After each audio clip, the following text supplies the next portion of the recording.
considerando as velocidades de propagação da luz em dois meios homogêneos e distintos, respectivamente igual a 200 quilômetros por segundo e 200 mil, né, quilômetros por segundo e 120 mil quilômetros por segundo. Determine o índice de refração relativo do primeiro meio de propagação ao segundo. Considere a velocidade da luz no vácuo igual a 3.000 quilômetros por segundo. Então, vamos lá. Como que a gente faz essa comparação entre os índices de refração? Então, a primeira coisa que a gente tem que lembrar é aquela relação que eu passei para vocês. Como que eu faço? Primeira coisa, o cálculo do meu índice de refração.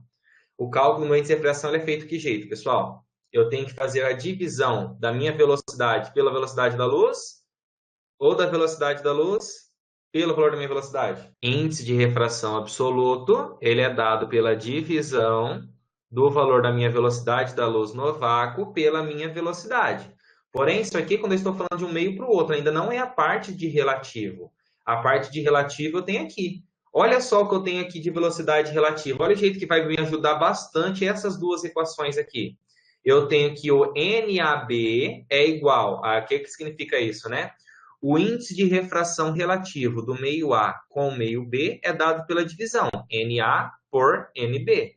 E outro modo que eu tenho para calcular o índice de refração relativo entre os meios A e B é fazendo a divisão de VB por VA. Então, sendo assim, olha só o que eu posso escrever aqui na minha parte de cálculo desse primeiro exercício aqui de aplicação. Eu posso escrever o seguinte, olha só, que esse índice de relação 1, de refração 1, em relação ao 2, que é o N2, ele é igual ao meu índice de refração N12, que é o que o exercício quer.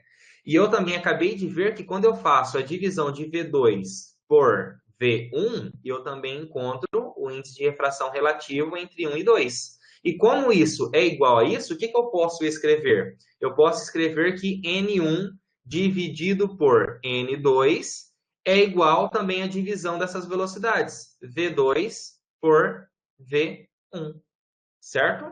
Então, neste caso, agora basta eu apenas substituir N1 por N2, que é o índice de refração relativo do meio 1 com 2, vai ser igual. Qual que é o valor da velocidade no meio 2? 120 mil quilômetros por segundo.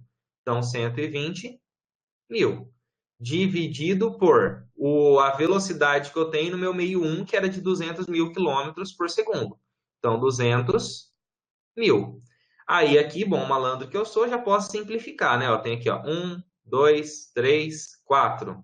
1, 2, 3, 4. Então, a divisão que ficou aqui para eu executar é essa divisão ali de 12 por 20. Então, continuando o cálculo aqui, N1 por N2 será igual. Então, 12 dividido por 20. 12 dividido por 20. Não dá para dividir direto, né? Porque 20 maior, coloco 0, vírgula, e coloco um 0 aqui. 20 vezes que número vai dar 120? 6. Então, menos 120 resulta em 0. Então, significa que o índice de refração relativo do 1 e do 2 é igual a 0,6. A alternativa correta, letra A. Exercício 2. Esse exercício 2 aí tem umas teorias físicas por trás dele que é bem legal, olha só. Em 1968, o físico russo Viktor Veselago chamou atenção para o fato de que nenhum princípio fundamental proíbe a existência de materiais com índice de refração negativo. O fenômeno mais interessante previsto por Veselago aconteceria na interface entre um meio com índice de refração negativo e outro com índice positivo. Um raio de luz que incidisse sobre a fronteira entre esses dois materiais seria refratado para o lado errado.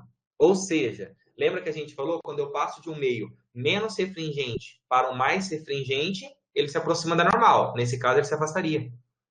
E quando eu passar de um meio mais refringente para um menos refringente, como nesse caso ele teria que se afastar da normal, ele faz o contrário, ele se aproxima. Aí vocês podem estar pensando, pô, mas e daí? Nada demais, é só um número mais, outro número menos. Não. Qual que é a parte muito legal disso? Isso é o princípio, pessoal, da invisibilidade. Então, quando você consegue ter um material, ele tem um nome específico para isso. Metamaterial é o nome desse material. Metamaterial. Então, esse aqui é o princípio da invisibilidade. Imagina que, por exemplo, quando você pega até mesmo em armas, né, aviões, jatos de guerra e tudo mais, e você consegue fazer ele num material que seja um metamaterial, quando você passa daí a luz do meio ar para ele, ele vai ter uma refração contrária, então ele não reflete, consequentemente, como se ele fosse realmente invisível. Então, é o princípio da invisibilidade quando nós temos um material com índice de refração negativo. E é muito legal, realmente, é bem legal isso aqui. Então, daí continuando aqui, né, ó, o que ele está falando aqui nesse exercício? Tá. Usando a lei de Snell, em vez de cruzar essa linha, como ocorre quando ambos os meios têm índice de refração positivo, o raio permaneceria sempre do mesmo lado da normal. Então, neste caso, igual eu falei, é o princípio da invisibilidade. Então, considere uma radiação monocromática que se propaga de um meio de refração positivo, ou seja, saiu aqui então desse meio N1. Como esse N1 é igual a 1, eu já posso falar que aqui é o vácuo ou é o ar. Então, vou até escrever aqui, ó. Esse índice N1, como vale 1, ele pode ser considerado aqui como sendo o ar, por exemplo. E ele passa para esse meio que é um metamaterial, que ele tem um índice de refração negativo. Olha só que índice de refração bacaninha que ele tem. Então, olha aqui, esse índice de refração negativo desse metamaterial, ele vale menos 3 elevado a menos meio. Primeira coisa, pessoal, o que significa quando eu tenho ali o meu expoente negativo? Escrevo o inverso, que é a mesma coisa de ser menos 3 elevado a menos meio, dividido por 1. Então, o inverso é o 1 vai para cima, posso até colocar o menos aqui, e o 3 vai para baixo. Só que tudo isso aqui ainda continua elevado a meio. E o que significa elevado a meio? Raiz quadrada. Então, expoente meio significa raiz quadrada. Só que como eu tenho aquele número negativo ali, eu posso colocar ele para fora. Então, vai ficar aqui, ó, menos raiz quadrada de meio. De meio não, de 1/3, né? Então, menos raiz quadrada de 1/3, certo? Então, eu tenho aqui que meu N2 será igual a menos raiz de 1 é 1, e ali embaixo ainda continua raiz de 3. Tem como racionalizar, mas não precisa. Então, continuando agora a resolução desse exercício, o primeiro passo que a gente vai fazer é calcular qual que vai ser aquele nosso ângulo de refração. Porque eu sei qual que é o ângulo de incidência, quero saber qual que vai ser o ângulo de refração. Porque eu tenho ali que a espessura desse meu material é de 1 milímetro, e se o raio incidente forma um ângulo de 30 graus, ou seja, aqui vale 30 graus. Eu tenho que determinar qual que é a coordenada x, aonde o meu feixe emerge do meu meio 2. Então, vamos lá. Primeira coisa que nós vamos determinar, qual que é esse nosso ângulo aí de refração. Como que nós fazemos isso? Utilizando a nossa lei de Snell-Descartes. Então, a nossa lei de Snell-Descartes, ela diz que N1 seno I, então, ó, N1 vezes seno I é igual a N2 vezes seno R.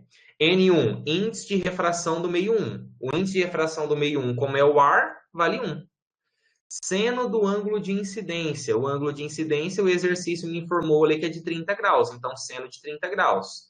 Igual N2, o índice de refração do meio 2, que é menos 1 sobre raiz de 3, vezes o seno do ângulo refratado, que é o que eu quero descobrir. Então, olha só. Quanto que é o valorzinho do seno de 30? Seno de 30 vale meio. Então, eu tenho que meio vai ser igual a menos 1 sobre raiz de 3, que multiplica seno do ângulo refratado. Então, agora, nesse caso, o que eu irei fazer? Eu vou fazer a multiplicação aqui, cruzada, e eu encontrarei que o meu seno de R vai ser igual. Esse raiz de 3 que estava aqui dividindo, passa para o outro lado multiplicando. Então, vai ficar menos raiz de 3 sobre 2. E qual que vai ser o valor, o seno de qual ângulo que vai dar esse valorzinho aqui de menos raiz de 3 sobre 2? Qual que é o valor de que seno de qual ângulo que vale raiz de 3 sobre 2, pessoal? Usando a tabelinha dos ângulos notáveis, seno de que ângulo dá raiz de 3 sobre 2 como resposta? 60. Mas como nesse caso eu tenho negativo, significa que esse meu ângulo refratado ele vale menos 60 graus. Então essa é a resposta que a gente vai ter aqui. E como que eu vou fazer agora esse ângulo meu ali de 60 graus? Vou fazer ele da seguinte forma, prestem atenção, bastante atenção aqui agora, ó. O normal, pessoal, seria, como ele passou de um meio menos refringente para um meio mais refringente, o normal seria ele se aproximar da normal, fazer algo assim. Todo mundo concorda comigo? Só que lembra que esse material ele é inverso porque ele é um metamaterial? Então, ele vai para o caminho contrário da minha reta normal. O correto seria para cá, mas ele vai vir ao contrário. E com qual ângulo de inclinação para normal? De 60 graus. Um ângulo de 60 graus, eu acho que ia dar mais ou menos assim. Então, aqui que vai estar localizado esse meu ângulo aqui de 60 graus. Então, aqui eu tenho um ângulozinho de 60 graus, certo? Porque ele é negativo, por isso que ele está para o lado de cá e tudo mais. Não precisa desesperar, ele é um exercício bem complexo mesmo, mas igual eu falei para vocês, é porque o sistema ele quer aprofundar o professor fazendo junto com vocês, mas quando vocês forem executar, vocês vão ver que vão ser exercícios bem mais tranquilo mesmo, tá bom? Bem mais de boa. Então, tá bom. Aí eu encontrei aquele ângulo ali de 60 graus, tudo mais, mas eu ainda não acabei. Ainda não sei qual que vai ser aquela distância x que ele vai encontrar. Como que eu vou fazer isso? Aqui já entra até agora uma intersecção com a matemática, a disciplina tão amada de vocês, né? Por quê? Porque se eu analisar essa figura aqui como um todo, olha só. Essa figura que vem daqui até aqui, depois ela vem daqui até aqui. O que que eu formei aqui? Um triângulo retângulo. E eu quero saber qual que é a posição que ele vai encontrar aqui no meu eixo X. Só que se eu analisar o X, ele começou aqui na origem. E como eu sei o valor dessa altura H, eu sei o valor do ângulo e eu quero descobrir essa localização X aqui, eu posso utilizar relações trigonométricas. Como que eu faço isso? Vou puxar aqui bem passo a passo. O ângulo que eu tenho ali é um ângulo de 60 graus. Esse H é o meu cateto adjacente desse meu triângulo. Vocês concordam comigo que é o meu cateto adjacente? Então, meu cateto adjacente, ele vale H, mas o exercício falou que o H ele é de 1 milímetro. Então, eu vou colocar aqui, o meu cateto adjacente vale 1 milímetro, certo? Aí, eu tenho aqui esse meu X, que é o que eu quero. Ele está o quê? Um cateto oposto a esse meu ângulo aqui. Então, meu cateto oposto, ele vale X. O que que eu calculo tendo cateto adjacente e tendo cateto oposto? Tangente, porque eu sei que tangente é dado por coca. Então, a tangente de θ é dado por coca. Cateto oposto por cateto adjacente. Então, eu tenho aqui, ó, tangente de 60 graus igual cateto oposto x, cateto adjacente 1. X dividido por 1 é o próprio x. E quanto que é tangente de 60? Raiz de 3, sobre 3, rei, 1 raiz de 3 para a tangente. Então, deu raiz de 3. Raiz de 3, que é tangente de 60, é igual a x.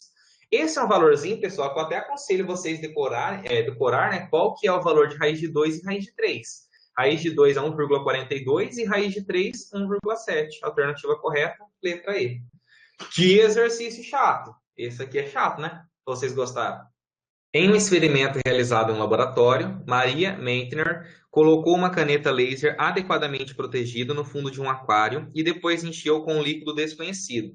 Ao instalar o laser, ela mediu o ângulo limite, θL, para que pudesse ocorrer reflexão total na interface com o ar, encontrando o valor de 42 graus. Então, ela encontrou ali que esse 42 graus era o ângulo limite para a incidência. A figura a seguir representa o experimento, sendo que a seta no fundo do aquário representa a caneta laser e as outras setas, por sua vez, indicam a direção de propagação do feixe. Aí você tem ali cosseno de 42, seno de 42, o índice de refração do ar. Os índices de refração dos 5 líquidos diferentes estão listados nessa tabela. Aí ele fala, o índice de refração de qual líquido se aproxima mais do índice obtido no experimento de Maria Meitner? Então, vamos lá. Primeira coisa, nós já vimos, utilizando aquela lei de Snell, que N1 vezes o seno do ângulo de incidência é igual a N2 vezes o valor do nosso seno do ângulo refratado, ok? Então, vamos lá. Como que a gente agora consegue fazer essa relação? Qual que é o valor do nosso ângulo de incidência? O nosso ângulo de incidência, ela já informou aqui que esse valorzinho aqui de 42 graus, certo? E qual que vai ser o nosso ângulo do ângulo refratado? Como nesse caso, pessoal, cadê a parte que ela afirma aqui, ó? Ela falou que ocorreu a reflexão total na interface. Se ocorreu a reflexão total nessa interface, isso aqui me traz como característica que o meu ângulo refratado, ele será igual a 90 graus. ok? Essa será a direção do meu ângulo refratado. Porque lembra em relação ao normal? Deixa eu voltar aqui alguns slides para mostrar isso aqui para vocês. Aqui, eu acho que esse aqui ilustra bem. Olha só, eu fui colocando aqui, ó, vários raios incidentes, raios incidentes, raios incidentes, raios incidentes. Quando ocorre aquele meu ângulo limite para ocorrer a reflexão interna total, olha só qual que é a direção aqui do meu ângulo refratado. É esse meu ângulozinho aqui. E em relação à minha reta normal, ele forma esse ângulo de 90 graus. Então, aqui nesse caso, eu vou pôr essa parte aqui que o meu ângulo refratado vale 90 graus. Então, olha lá, o meu índice que eu tenho aqui, N1, é o que eu quero descobrir. Porque eu já sei qual que vai ser o valor aqui do meu índice de refração desse meu outro meio. Meu índice de refração do meu outro meio, ela já me informou ali que vai ser meu índice de refração do ar. Então, eu vou colocar N1, que multiplica seno do ângulo de incidência. Então, seno de 42 graus, igual a N2, que é 1, que é o ar, vezes o seno do ângulo refratado, que é de 90 graus. Então, aqui eu tenho N1 vezes seno de 42. O exercício me informou que vale 0,67.